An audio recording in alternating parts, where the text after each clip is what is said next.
বর্ষাস্নাত এই সন্ধ্যায় আমার সামনে যারা উপস্থিত আছেন সকলকে ভালোবাসা দিয়ে শুরু করছি আজকের সিনে সমাচার।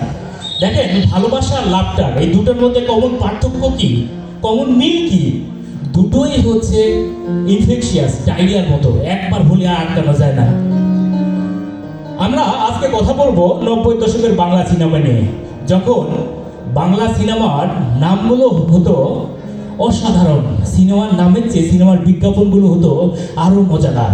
শুরু হতো এইভাবে, ভয় সব চলিতেছে কুমিল্লা মধুমতি সিনেমা হলের বিশাল রূপালী পর্দায় মান্না মৌসুমী অভিনীত, কাজী হায়াত পরিচালিত মাথা গরম। কিছুদিন পর সিনেমার নাম চেঞ্জ হতো, কিন্তু চিত্রনাট্য থাকতো একই। সিনেমার ব্যাকগ্রাউন্ড থেকে মিউজিক বেজে উঠতো।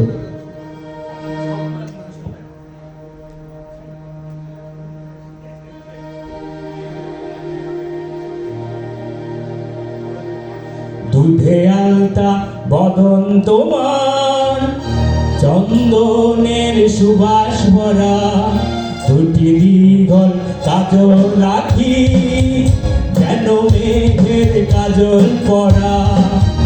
তোমার মরণ দুটি ঠোঁটে ফোটে লাল পদ্ম ফুল, যেন রেশমি সুতোর গোছা, তোমার মাথা ওই না চুল। যখন আবার আবহাওয়া গরম থাকে তখন ব্যাকগ্রাউন্ড থেকে বাংলা সিনেমার মিউজিক বেজে ওঠে এইভাবে, ও কন্যা গো ঢাইকো না যৌবন রঙিন কাপড় দিয়া, এই বয়সে মরবে শেষে গরমে পুড়িয়া, আমায় কইরা তো পাবো।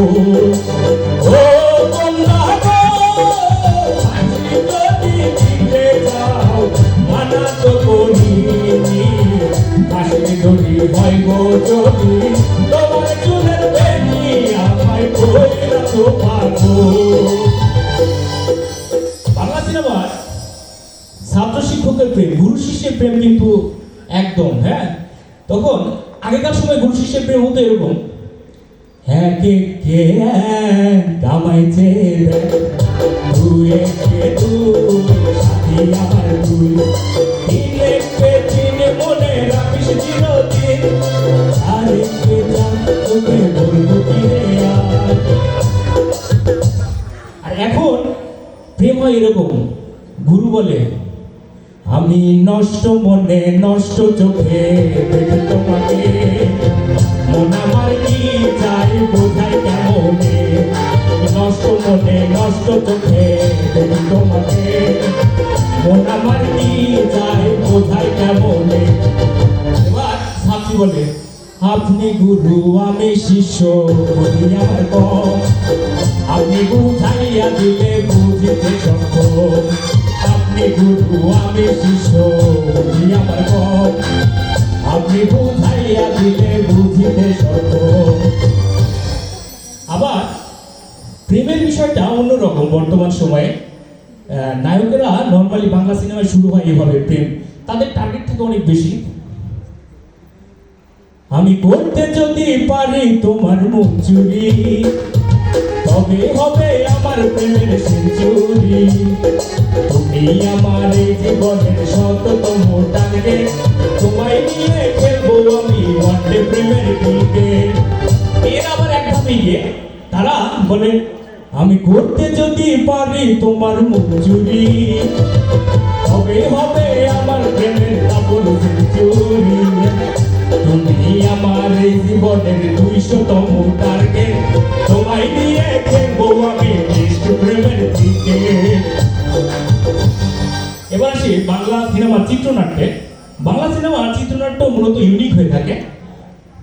যখন বাংলা সিনেমার চিত্রনাট্যে কিছু কিছু সময় দেখা যায় নায়ক একটু খাবার টাইপ হয়, কিছুই বোঝে না আসলে, বিয়ে হয়েছে বাচ্চা হয় না ঠিকঠাক, মানে তাড়াতাড়ি বাচ্চা হয় না, খুব দ্রুত বাচ্চা দরকার হয়, তখন বলে, ও কথা কও,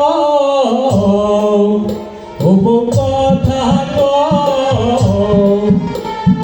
তবে হইব ওনার বাপ আমার কানে কইয়া যাও ওলা যখন বাজারে বইয়া ডাক দিব রে ওলা যখন বাজারে বইয়া ডাক দিব রে মনের সুখে ওই মনের সুখে তখন আমি পাগল হইব রে খুব কথা আর ওই বলে হোগো সুয়ামী বিয়ার দুই দিনে হলো না কেন করছো পাগলামি তুমি কিছু নিয়ম কানুন মাইনা চলো আগে তুমি কিছু নিয়ম কানুন মাইনা চলো আগে ওলা পানের মুখ দেখিতে ধৈর্য ধরন লাগে হোগো সুয়ামী। এবার আসি চিত্রনাট্যে। সিনেমার চিত্রনাট্যে নর্মালি কি হয়, নায়ক এবং ভিলেনের মধ্যে একটা সংঘর্ষ হয়, কিন্তু অনেক সময় যদি সিনেমা হয় আম্মা জান, তাহলে মান্না এইভাবে ডায়লগ শুরু করে, মা গো আজ 22 বছর ধরে তুমি আমার সাথে কথা বলো না, মা গো তুমি কেন কথা বলো না মা গো, আরে আরে তুমি যদি চাও এই অডিটোরিয়ামের যত সুন্দরী মেয়ে আছে তোমার পুত্র তোমার মা গো, তুমি কথা বলো কথা বলো। এভাবে বাংলা সিনেমার আপস অ্যান্ড ডাউনসের মধ্য দিয়ে শেষ হয়ে যায় চিত্রনাট্য, শেষ হয়ে যায় অ্যাকশন। আজকের এই বর্ষা স্নাত সন্ধ্যায় সবাইকে আবারও ধন্যবাদ জানিয়ে শেষ করছি আজকে সিনেমা সমাচার। ধন্যবাদ সবাই।